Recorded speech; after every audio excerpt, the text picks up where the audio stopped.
നമസ്കാരം. ഋഷിപ്രോക്തം ചാനലിലേക്ക് ഏവർക്കും ഹൃദ്യമായ സ്വാഗതം. ഏതാനും ദിവസങ്ങളായിട്ട് നാം 2025 സമ്പൂർണ്ണ നക്ഷത്രഫലത്തെ അവതരിപ്പിച്ചു വരികയായിരുന്നു. ഓരോ രാശിക്കാർക്കും 2025 എങ്ങനെ ഉണ്ടാകും എന്നുള്ള വിശദമായിട്ടുള്ള വീഡിയോ ചെയ്തു കഴിഞ്ഞു. ഓരോ വിഷയങ്ങൾ തിരിച്ചുകൊണ്ടാണ് ആ വീഡിയോയിൽ ചെയ്തത്.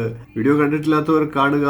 അതിന്റെ തുടർച്ചയായിട്ട് പ്രേക്ഷകരുടെ ആവശ്യപ്രകാരം ഓരോ നക്ഷത്രക്കാരുടെയും പുതുവർഷത്തിലെ ചില പ്രത്യേക വിശേഷ ഫലങ്ങളെയും ദശാകാലത്തെയും പരിഹാരങ്ങളെയും ഒക്കെ പറഞ്ഞു വരികയാണ്. അശ്വതി മുതൽ ഉത്രം വരെയുള്ള നക്ഷത്രക്കാരുടെ വിശേഷങ്ങളെ പറഞ്ഞു കഴിഞ്ഞു. അതിന്റെ തുടർച്ചയായിട്ട് നമുക്ക് ഇന്ന് അത്തം നക്ഷത്രക്കാരുടെ 2025 സമ്പൂർണ്ണ നക്ഷത്രഫലത്തെ അവതരിപ്പിക്കാം.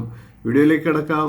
അത്തം നക്ഷത്രക്കാർക്ക് ജീവിതത്തിൽ ഗുണപരമായിട്ടുള്ള മാറ്റങ്ങൾ ഉണ്ടാകുന്ന വർഷമാണ് 2025. ജീവിതഗതിയെ മാറ്റിമറിക്കുന്ന ചില പ്രധാന തീരുമാനങ്ങളൊക്കെ എടുക്കാൻ സാധിക്കുന്ന വർഷമാണ്. മാനസികമായി പ്രത്യേക ഊർജം കൈവരുന്ന സമയമാണ്. തൊഴിലിന് വേണ്ടിയുള്ള ശ്രമങ്ങളൊക്കെ വിജയം കൈവരിക്കുന്ന സമയമാണ്. അതായത് തൊഴിൽ ലാഭമുണ്ട് എന്നർത്ഥം. വിദേശത്തൊക്കെ ജോലി ചെയ്തിരുന്ന ആ ജോലിയൊക്കെ നഷ്ടപ്പെട്ടവർക്ക് പുതിയ ജോലിക്കുള്ള സാഹചര്യങ്ങൾ ഉണ്ടാകും. വിദ്യാർത്ഥികളായിട്ടുള്ളവർക്ക് ഉപരിപഠനത്തിന് പ്രവേശനമൊക്കെ ലഭിക്കുന്നതാണ്. ദാമ്പത്യ ജീവിതത്തിൽ സൗഖ്യവും ഉണ്ടാകുന്നതാണ്.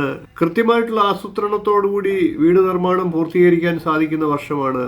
വിവാഹാലോചനയൊക്കെ നടക്കുന്ന അത്ത നക്ഷത്രക്കാർക്ക് വിവാഹം നടക്കാനുള്ള സാഹചര്യങ്ങളുണ്ട്. അനുകൂലമായിട്ടുള്ള ആലോചനകളൊക്കെ വരുന്നതാണ്. മനസ്സിനിണങ്ങിയ ജീവിത പങ്കാളിയെ ലഭിക്കുന്നതാണ്. അത്ത നക്ഷത്രക്കാർക്ക് ചന്ദ്രദശയാണ് ആദ്യം വരുന്നത്. ഏകദേശം 10 വയസ്സ് വരെയാണ് ചന്ദ്രദശ.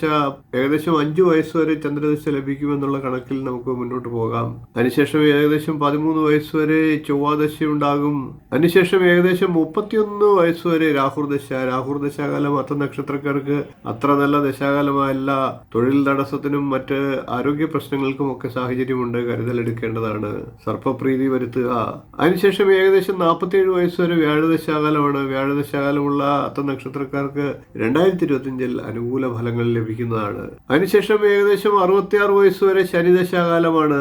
പിന്നീട് ഏകദേശം 17 വർഷക്കാലം ബുധദശാകാലമാണ്. ബുധദശാകാലവും അത്ത നക്ഷത്രക്കാരെ സംബന്ധിച്ച് അനുകൂലമാണ്.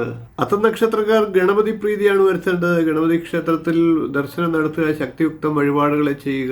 മാസം തോറും ഗണപതി ഹോമം തുടങ്ങിയ വഴിപാടുകളെ ചെയ്യുന്നത് ദോഷങ്ങൾ ഇല്ലാതാക്കും. ഗുണഫലങ്ങൾ വർദ്ധിക്കുന്നതാണ്. വീഡിയോ ഇഷ്ടപ്പെട്ടുവെങ്കിൽ ലൈക്ക് ചെയ്യുക, ഷെയർ ചെയ്യുക, ചാനലൊന്ന് സബ്സ്ക്രൈബ് ചെയ്യുക. നിങ്ങളുടെ അഭിപ്രായം കമന്റായിട്ട് അറിയിക്കുക. തുടർന്നുള്ള ദിവസങ്ങളിൽ മറ്റ് നക്ഷത്രക്കാരുടെ വീഡിയോകളുമായി നമുക്ക് വീണ്ടും കാണാം. നന്ദി, നമസ്കാരം, ശുഭദിനം.